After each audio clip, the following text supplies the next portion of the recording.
Bago po natin umpisahan ang Chapter 5 natin, magpapasalamat po muna ako sa inyong lahat. Maraming salamat sa nagsusubaybay sa akin.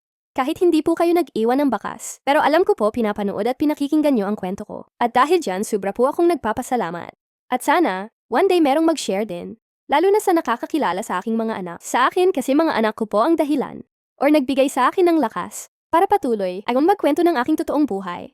Nagbaka sakaling balang araw. Pag okay na sila ay, meron silang babalikang kwento galing ng kanilang ina. Sa lahat ng mga pinagdaanan ko, hindi ko ikinahihiya na malaman ng lahat. Paano? Nakipaglaban ako sa buhay na mag-isa. Lahat tayo, kahit saan man tayo ngayon, ay para sa akin, pare-pareho lang po tayong may mga pagsubok na hinaharap at pagdadaanan.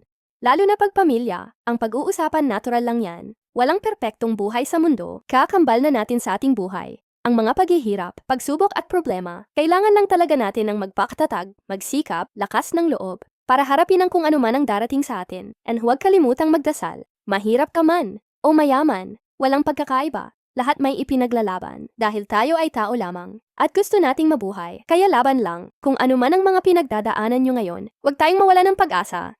Sa mga nagbibigay pansin sa aking mga post, maraming salamat po so much. Na-appreciate ko po. Sana huwag niyo po akong iiwan. Thank you so much po. Ako ang inyong Ate Melby.